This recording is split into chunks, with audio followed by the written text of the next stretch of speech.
pakinggan rin po natin itong banat ni Wincy Cornejo, mga kabisdak. Alam niyo po, bilib po ako sa singer na ito. Kasi sulit Duterte. No? Nakatira pala siya sa Davao ng mga 7 taon. Ang sabi niya, mukhang nagsisisi daw siya kung bakit siya umalis sa Davao. 7 taon pala siya nakatira. Itong singer, sikat na singer, alam niyo po ito siguro. Napapanood niyo po ito. Ayan si Wincy Cornejo. Hindi po natin ipi-play ang kanta niya kasi alam naman natin makapiright tayo. Pakinggan lang natin yung kanyang mga sinasabi.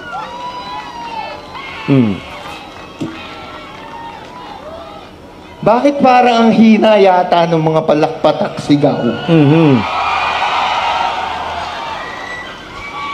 Yan, dami talaga Mahina pa rin yan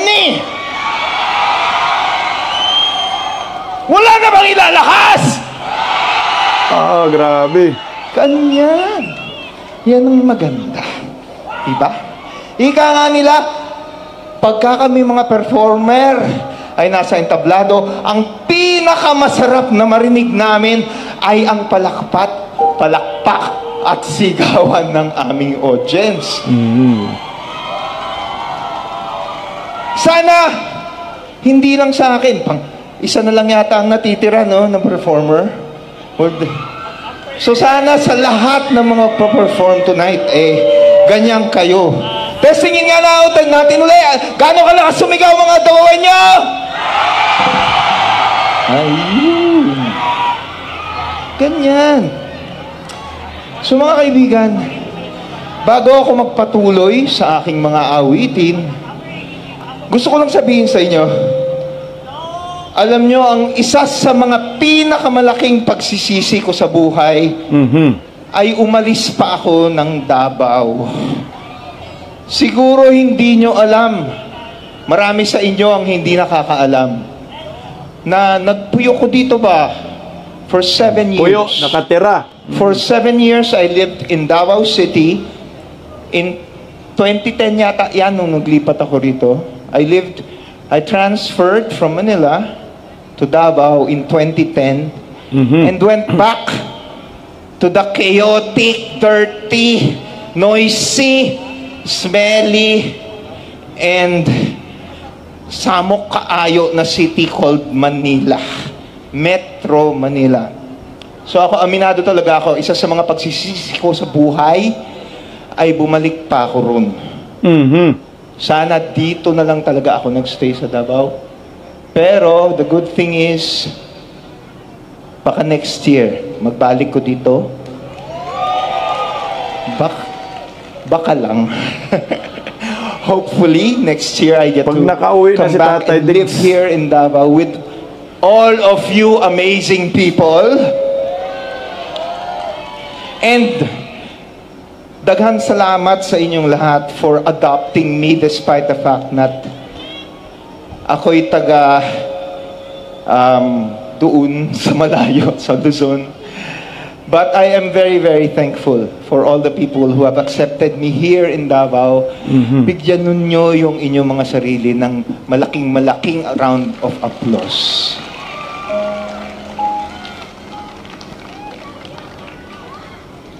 Now, let's go back to topic. Pinag-uusapan natin si Tatay Digong. Diba? We are trying desperately to get him back dito sa Pilipinas. Bakit parang naging labing Lior Helen naman itong aking... Hindi na siguro alam ng mga bagets dyan yung kung ano yung labing Lior Helen. Sige na nga, magpakailanman na lang. Murag magpakailanman na ang music na malungkot sa likod. Parang maalala mo kaya, parang ganun. There's something I'd really like to try. Ambot lang kung, has this tagline been used? Free Tatay D. Nagagamit ba yan? Wala pa. Prepare RD. So everybody, I'd like to hear everybody say pala. Free Tatay D. Free. Free. Free. O, ganyan tayo ha. Every time I say free during the portion, my portion, sasagot kayong lahat ng Tatay D. Okay? Testing nga, free! Free!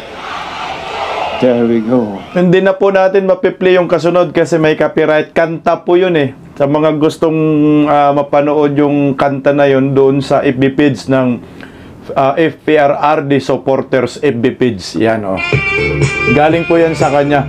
Alam niyo po, balik lang tayo sa mga singer, mga artista na dati-rati noon ay sumusuporta kay former President Rodrigo Roa Duterte. Grabe, ang dami ho nila. Talagang sumuporta po sila kay Tatay Digong noong 2015, 2016. So ngayon, medyo nawala ho sila eh. Lalo na po yung si Andrew E. Si Andrew E, grabe, makasuporta kay Tatay Digong at kay Inday Sara yan eh. Lalo na yung 2022, meron pang isa, ewan ko kung bumalik na ito, si Nigel De Misa. Nawala na sila eh. O hindi na ho nagpapakita, pero itong si Wincy Cornejo, wala, andyan pa rin. Patunay na sinusuporta niya si Tatay Digong at yung mga ginagawa ni former President Duterte ay maayos para sa kanya, maganda para sa kanya. Kasi hindi man yan magpiperform dyan eh. At saka mabuka itong si Wincy Cornejo sa pagsuporta kay former President Duterte. Hindi kagaya sa ibang mga singer na mga DDS ay tahimik lamang. Tsaka dyan si Giselle Sanchez, ayan, nandyan siya yung host. Bilib po ako dito. At ako'y natutuwa sa mga artista at mga singer dito na mga yan. Si Willie Rebillami, nasa na? Nawala na si Willie. Yun yung mga artista na hinahanap natin. Buti pa ito sila ni Attorney Jimmy Bundok, Philip Salvador, Ruben Padilla. Yung iba pang mga singer, nandyan pa rin. Kay Tatay Digong. Pero yung si Andrew milyon yata yung nakuha nun. Yun lang naman kasi, palakpakan natin si Wincy. At ito guys, nagiging pulutan po. May kasunod dyan. Siyempre. Siguro, hindi naman sinasadya ni Wincy Cornejo na patamaan to si Tory. At mapatamaan din si BBM. Kasi ang gusto lang naman dyan kumanta. Yung audience kasi, maingay eh. Ang daming sinisigaw. At siyempre, ikaw, nasa stage ka, madadala ka rin, no? Talagang nagiging mistulang pulutan po ng mga taga-Dabawinyo itong si Tory at itong si Bongbong. Siyempre sila yung may utak eh. Sila ang may dahilan. Kung bakit si Tatay Digong nasa dahig ngayon, illegally detained. Yung kabastusan ni Tory kay Tatay Digong na parang hihilain kita dyan. Gusto mo, ako ang hihila sa'yo. Hihilain ko yan. Parang ganun yung punto ni Tory. Maraming nasaktan yun doon sa Villamor Erbis. Maraming atraso to si Tory sa Davao City. Lalo na po doon sa KOGC, di ba? KOGC. Ginulo nila yung Davao. Si Tory may utak yan. Naguhukay. Yung religious organization, binababoy ho ni Tory. So ngayon, pinopromote pa. Sa Villamor Erbis, grabe ho yun eh. Maraming galit po kay Tory sa totoo lang. Pasalamat lang si Tory dahil yung presidente ngayon na nakaupo, pareho sila ng utak. Pareho ng utak eh.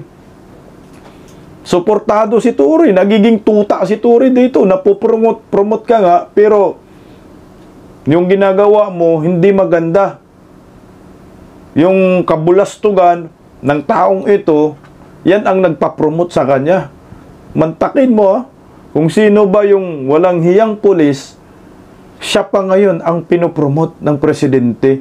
Pag-isipan nyo po, ano po ang mangyayari sa bansang ito kung mga latak yung mga nakaupo sa pwesto.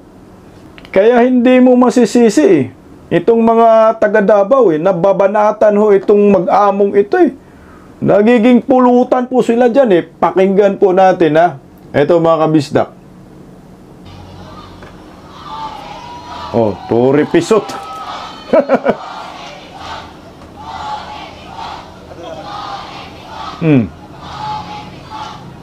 Rinig no? Tory pisot. Ayan, si Wincy Corneo. Oh, Tory pisot daw eh. Patanaw daw. Dili pisot yan. Pero bang pisot na walang bayag? Hindi niya sinadya yan, promise. Tory pisot. May pisot ba daw na walang bayag? Yari tayo dyan. Ay, sorry. Sorry ha. Sorry ha. Natawa. Natawa lahat ng kasama niya. Sir, baka patawag ka ni Tory, sir. Alam mo, iyakin pa naman to si Tory, mapagpatul. Pag mga didiis talaga, siniseryoso ni Tory. Kamakailan, meron siyang gustong kasuhan, di ba, si Tory? Yung meron na nagpapakalat ng maling balita. Didiis daw, kakasuhan daw nila eh. Iyakin masyado eh. Masyadong busy sa mga Duterte diehard supporters. Balat sibuyas eh. Ikaw pa Philippine National Police Chief ka, tapos ganyan ka, iyakin ka. Wag naman sana patawag si Wincy Corneo. Oh, ito pa sigaw. Bibiing bangag. Ano naman yan? Bibiing bangag. Ano naman ang next? Hindi yun bangag. Ito. Ang bangag may utak. Yan ang masakit. Ito. Sige na mga dabawin nyo, bibiing bangag. Ano, bibiing bangag? Hindi daw yun bangag. Kasi ang bangag may utak. Eksakto. Pag wala kang utak, hindi ka bangag. So, amahong. Sir, oh. Anyway. Palitan natin, hindi maganda yung negative. Mas maganda positive. Free! Ayan. Yan. Free! Kaide! Kamukha mo. Si BBM.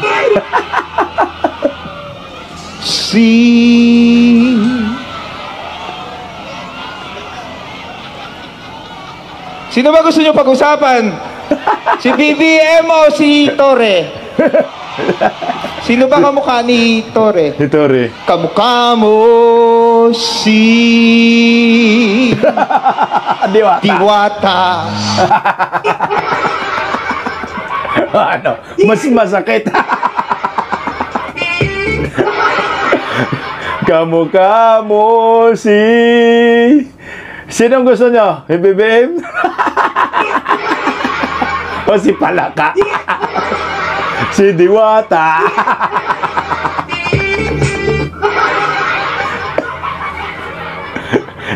Talagang kamukha niya, no? Ba't naman kamukha sila ni Diwata? Paris Overload. Kahugis ng mukha, no? Kakulay. Xerox copy. Tawa-tawa tayo ngayon, ha? Mamaya, iyakan kayo ngayon. Tuloy, oo.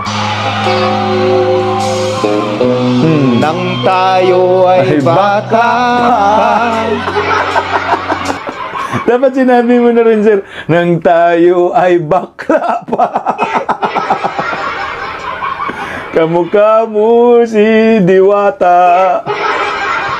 Nang tayo ay bakla pa. Ang galing mong mambayod.